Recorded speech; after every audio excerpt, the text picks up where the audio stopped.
Apakah kalau lagi haid boleh baca Quran melalui aplikasi di handphone?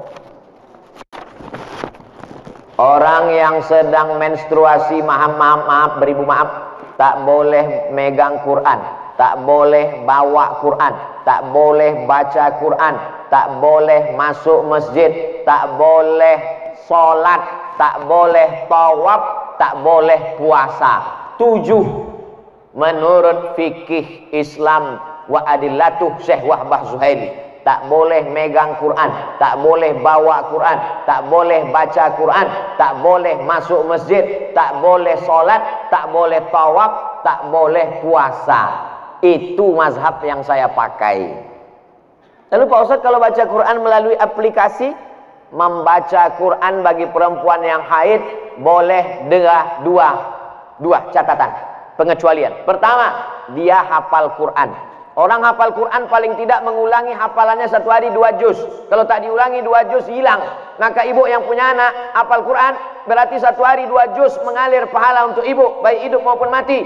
Lalu kemudian 1 bulan 2 kali khatam, setahun 24 kali khatam. Beruntungnya punya anak hafal Quran. Mudah-mudahan anak kita hafal Quran.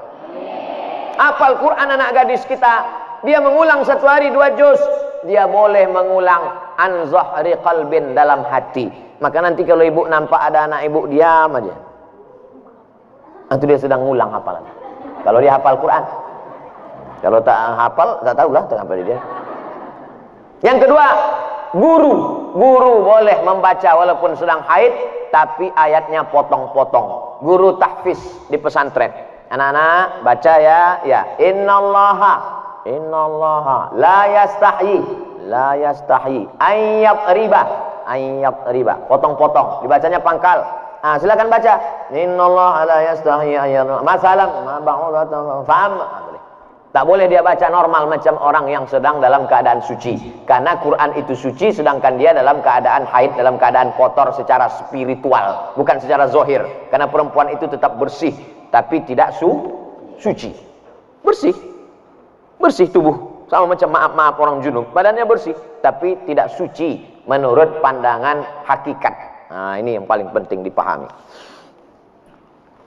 Samakah pahala baca Quran melalui smartphone? Baca Quran di dinding, ada tertulis di situ dinding, masuk masjid. Ya ayyuhalladzina amanu taqullaha wal tanzur nafsum ma qaddamat lighad. Baca Quran di dinding. Yang satu lagi baca Quran di handphone. Kutiba alaikumul qitalu fil qatla al-hurru bil hurri wal 'abdu bil 'abdi wal unsa bil unsa. Yang satu lagi melihat mushaf Al-Quran. Ya ayyuhalladzina amanu ista'inu bis sabri was shalah. Melihat mushaf, melihat handphone, melihat dinding. Pahalanya bukan dilihat kau baca Quran dari mana, tapi yang dilihat adalah lafaz di mulut dan di hati. Mulut fasih, tahsin, tajwid, hati ikhlas. Walaupun kau baca di pelepah kurma. Ada Quran zaman sahabat Nabi, Quran macam kita dicetak sekarang? Mana ada? Pakai resleting pula lagi. Kenapa kau tak pernah baca Quran ini? Saya sebetulnya mau baca Pak Ustaz, terus resletingnya macet terus tiap hari. Oh, kasihlah minyak jelantah. Dulu Quran ditulis di pelepah korma, di tulang onta, di batu apa namanya itu? Batu lepes, batu ceper macam piring, ditulis. Jadi Quran tidak dilihat di mana, mau di kertas. Kertas adanya bambu yang ditumbuk, bambu, tahu bambu? Buluh, ditumbuk halus jadi bubur, dijemur. Itulah asal muasal kertas dari Cina. Lalu kemudian ada kertas satu lagi di Mesir, pohon bardi, tumbuhnya di tepi sungai Nil, disusun-susun melintang membujur, dipres pakai tanah liat, dijemur. Namanya kertas papirus. Kertas paling tua 2, satu dari Mesir, Fir'aun, satu dari Cina. Lalu kemudian barulah belakangan datang kertas masuk ke kota Makkah. Jadi Quran ditulis di kertas, di batu lepes, di tulang onta, di pelepah korma. Yang dilihat bukan baca di mananya, tapi yang dilihat adalah pelafazan mulut dan keikhlasan Hati. Ini Qurannya bukan main lagi. Mahal minta ampun. 30 juta harga Quran. Diletakkan di lemari tamu di depan. Setiap tamu yang datang menengok, macam menengok kucing. Bukan Quran itu yang mahal. Quran mahal adalah Quran yang dibaca. Seorang ibu mengajarkan anak-anaknya sambil masak pagi. Tak ditengoknya pun Quran itu sambil masak. Bismillahirrahmanirrahim. Wadduha wallaili idza saja. Ma wadda'aka rabbuka wa ma qala. Walal akhiratu khairul laka minal ula. Sambal belacan ditengoknya. Tapi Quran yang ibu ajarkan ke anak ibu itu, itulah yang dibawanya sholat. Usahakan ibu yang membacakan Al-Fatihah ke anak ibu. Supaya apa? 17 kali sehari pahalanya mengalir ke ibu. Ibu yang membacakan Fatihah ke dia. Yang belum membacakan, balik dari sini nanti, bacakan. Yang balik sekarang, nanti habis acaranya. Nak, baca Fatihah nak. Bismillahirrahmanirrahim. Itu hanya kurang halus sedikit. Bismillahirrahmanirrahim. Alhamdulillahi Rabbil Alamin. Rohnya kurang tebal sedikit. Luruskan bacaannya. Kapan kelingking ibu masuk ke celah kakinya saat mengajarkan dia berwudu, masuk air ke celah kaki? Kapan ujung jari ibu masuk ke celah telinganya saat mengajarkan berwudu? Kapan mulut ibu mengajarkan? Kapan tapak tangan ibu memegang pundaknya? Rata pundakmu nak. Jangan kepala kau macam menengok kuda jantan, menengok kuda betina. Jangan kepala kau ni menunduk macam menengok rumput. Rata nak. Kelak kita semua, inilah yang akan dia kenang. Al-madrasatul ula. Ibu adalah sekolahnya yang pertama. Alhamdulillah, ibu amalkan. Pahalanya mengalir ke ibu, mengalir pula ke saya. Tapi pahala ibu tak berkurang. Ibu tetap dapat 100, saya 120. Karena saya tengok ibu macam-macam tak setuju. Assalamualaikum Pak Ustaz. Waalaikumsalam warahmatullahi wabarakatuh. Apakah seorang istri berdosa bila menolak diajak hubungan jarak jauh? Karena semenjak pandemi kita tak bisa berkumpul. Macam mana hubungan jarak jauh?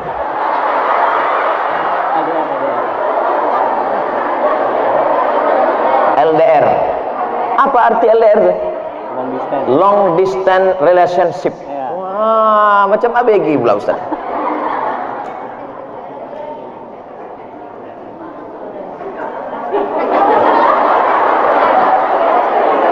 Wa'ashiruhunna bil ma'ruf. Dulu waktu akad nikah, suami ibu disuruh Pak Kua membaca ayat. Baca ini, wa'ashiruhunna bil ma'ruf. Berhubungan baiklah kamu dengan dia dengan cara ma'ruf. Ma'ruf diambil dari kata urf. Urf artinya baik menurut syariat Islam, menurut Quran, menurut sunnah, menurut kebiasaan. Maka selama tidak bertentangan dengan Quran, dengan sunnah, menurut kebiasaan, maka hubungan itu ma'ruf. Hubungan itu baik. Tapi kalau bertentangan maka tidak baik. Baik dan tak baik standarnya bukan akal. Baik dan tak baik itu dalam Islam standarnya adalah Quran dan sunnah Rasulullah Sallallahu Alaihi Wasallam. Saya mau tanya apa hukumnya menikah dengan wali tapi bukan dari ayah, abang atau adik laki-laki? Lalu dengan apa kau nikah? La nikaha, tidak sah nikah illa biwaliin, kecuali dengan wali. Wali itu siapa? Ayah, tak ada ayah. Datuk, tak ada datuk. Abang, tak ada abang. Adik laki-laki, tak ada adik laki-laki. Abang ayah laki-laki, tak ada abang ayah laki-laki. Adik ayah laki-laki, tak ada adik ayah laki-laki. Punya abang ayah tu punya anak laki-laki. Sampai begitu. Perwalian itu adalah, tapi insya Allah yang 6 itu adalah, kecuali dia disapu angin puting beliung hilang semua. Andai dia anak yang ditemukan dalam kardus, namanya binti kardus, tak ada walinya, macam mana? Fasultanu waliyun man la waliyalaha. Maka sultan menjadi wali bagi orang yang tak punya wali. Siapalah wali orang perempuan di Batam kalau tak ada walinya? Sultan Kerajaan Riau Lingga. Sultan Kerajaan Riau Lingga sudah menyerahkan kekuasaan kepada Presiden Soekarno Lalu Presiden Soekarno membuat satu departemen untuk agama, namanya Kementerian Agama. Maka Kementerian Agama lah yang menerima sultan. Lalu Menteri Agama tak sanggup turun ke Kemenak Kanwil Provinsi. Kemenak Kanwil Provinsi turun ke kota. Kota turun ke kecamatan. Itulah maka kepala kantor urusan agama tak ada perempuan. Ada kepala KUA perempuan. Kenapa? Karena KUA akan menjadi wali bagi perempuan yang tak punya. Nah, ini ke depan nanti bisa jadi kepala KUA perempuan. Dia tak ngerti sejarahnya. Karena KUA akan menjadi wali bagi perempuan yang tak punya wali. Fasultanu waliyun man la waliyalaha. Memang satu sisi Pak KUA itu sebagai pegawai pencatat pernikahan. Tapi ada dalam beberapa kasus dia bisa nanti menjadi wali pada saat perempuan itu tidak ada wali. Kalau sudah terjadi macam mana Pak Ustadz? Diulang akad nikah. Balik anak gadis kita membawa lakinya. Hilang seminggu, pulang-pulang berbadan 2. Balik dia ke rumah. Mak, ini lakiku katanya. Kapan kau nikah? Aku pergi nikah kemarin. Wali kau siapa? Udah ku beli wali katanya. Enak aja sekarang, lu tak belajar. Jahil. Jangan karena takut kepada orang. Diulang akad nikahnya balik. Cari walinya yang 6 tadi. Lalu diulang. Aku nikahkan engkau dengan anakku dengan mahar. Aku nikahkan engkau dengan cucuku dengan mahar. Ku nikahkan engkau dengan adikku. Ku nikahkan dengan keponakanku dengan mahar sebentuk cincin emas tunai. Sah. Diulang balik. Lalu perbuatan dia dari mulai dia nikah tak jelas ke nikah yang jelas ini zina. Nauzubillah. Selamatkanlah anak-anak gadis kami ya Allah. Assalamualaikum Ustaz. Waalaikumsalam warahmatullahi wabarakatuh. Apa mazhab itu Pak Ustaz? Mazhab diambil dari kata zahaba. Zahaba artinya jalan. Mazhab adalah jalan. Kalau orang mau pergi ke Batam, ada jalannya naik pesawat. Kemarin saya naik pesawat, pesawatnya perempuan. Citylink. Asik berpantun aja dia di atas. Awak takut jatuh, dia berpantun. Ada pula yang datang ke Batam ini naik kapal. Bukan Titanic. Kapal jelati. Nah, macam-macam. Jadi mazhab adalah jalan untuk sampai kepada tujuan. Maka untuk sampai kepada tujuan ibadah yang benar, ada rukun, ada syarat, ada wajib, ada sunat, ada makruh, ada mubah, maka ulama menyusun. Maka ulama yang menyusun jalan itu disebut dengan mazhab Hanafi, disusun oleh Imam Abu Hanifah. Mazhab Maliki disusun oleh Imam Malik bin Anas. Mazhab Syafi'i disusun oleh Muhammad bin Idris. Mazhab Hambali disusun oleh Imam Ahmad bin Hambal. Saya menempuh jalan yang dibuat oleh Imam Syafi'i. Kenapa Ustaz pakai mazhab Syafi'i? Dulu di pesantren pakai mazhab Syafi'i. Pergi ke Mesir. Di Mesir kalau kita sekolah Bu, dibuat itu nama Abdul Somad, jinsiyah, nationality, dari negara mana? Indonesia. Mazhabnya apa? Buat mazhab Syafi'i. Datang kawan saya dari Jawa Timur, dibuatnya Hanafi. Kok kenapa kau pilih mazhab Hanafi? Senyum dia. Kenapa kau pilih Hanafi? Bukunya tipis-tipis gitu. Ada orang yang jadi ustadz juga sekarang, kawan saya. Tak boleh sebut nama, menjaga kode etik. Apa benar jika kita belajar dengan seorang guru yang kita tidak tahu mazhabnya, kita tidak bakal masuk surga? Mayoritas Asia Tenggara, Indonesia, Malaysia, Brunei Darussalam, Patani Thailand Selatan, Moro Filipina, Singapura, mayoritas kita ini bermazhab Syafi'i. Jadi kalau ada orang mengatakan, Pak, mazhab Bapak apa? Saya tidak bermazhab, saya langsung ke Quran dan Sunnah. Berarti dia imam mazhab yang kelima. Nama Bapak siapa? Imam S. Arifin. Bermazhab sebetulnya dia. Mana ada orang tak bermazhab di dunia ini? Imam As-Suyuti, hafalan hadisnya, hafiztu mi'atai alfa hadis. Aku hafal 200.000 hadis. 200.000 hadis dia hafal. Hafalan Qur'annya, tafsirnya aja 2 biji. Satu tafsir Jalalain, satu tafsir Ad-Durrul Mansur fit tafsir bil Ma'sur. Kitabnya berapa? Ada murid dia, namanya Imam Ad-Daudi. Kata Imam Ad-Daudi, guruku Imam Suyuti itu kitabnya 500 kitab. Abdul Somad di Batamnya aja 500. Tapi satu judul. Dia 500 judul kitabnya. Tapi di ujung namanya Jalaluddin Abdurrahman As-Suyuti Asy-Syafi'i. Ulama selevel itu tetap pakai mazhab. Lalu ente siapa? Tak bermazhab. Sementara beliau mengajarkan akhlak mulia berpedoman dengan Al-Quran dan hadis. Bermazhab dia. Kalau tak bermazhab dia, nanti kita datang diam-diam tanya, kau diam-diam apa mazhab? Aku sebetulnya mazhab, cuman aku segan. Bermazhab, apa tak bermazhab? Assalamualaikum Pak Ustaz. Waalaikumsalam. Apakah koperasi itu riba? Kumpullah duit ibu, sejuta, 100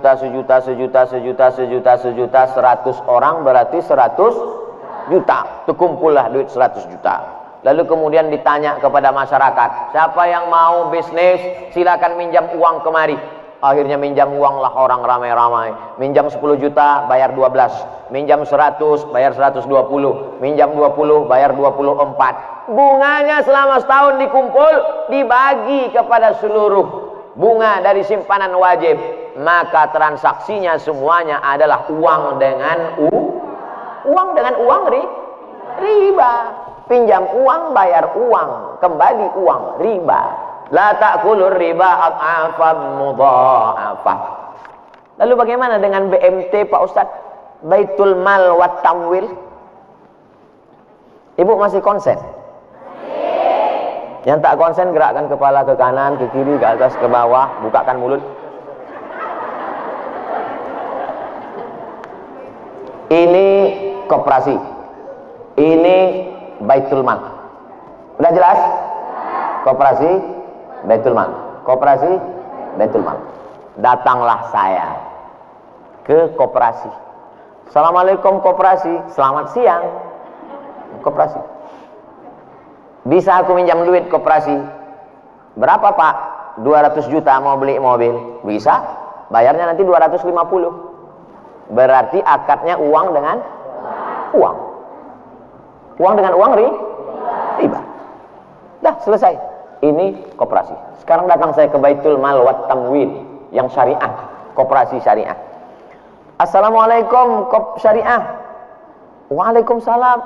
Ustaz Somad, boleh foto gak? Boleh, ada habis tuh.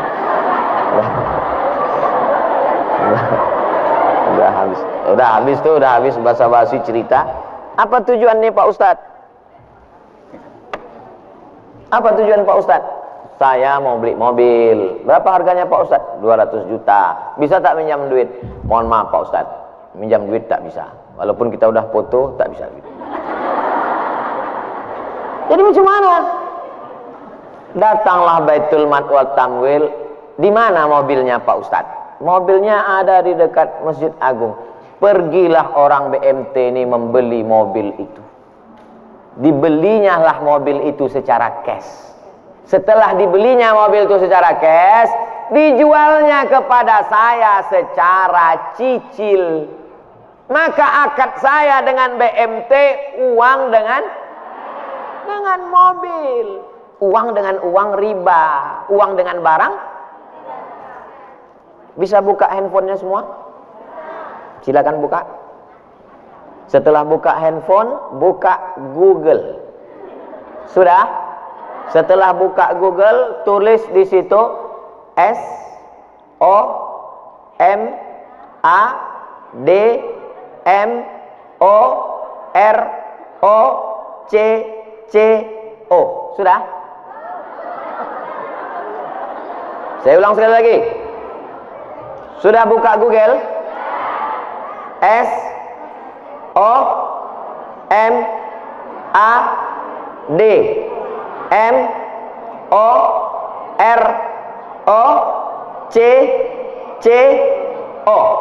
Sudah? Spasi. Sudah spasi? Kredit. KREDIT.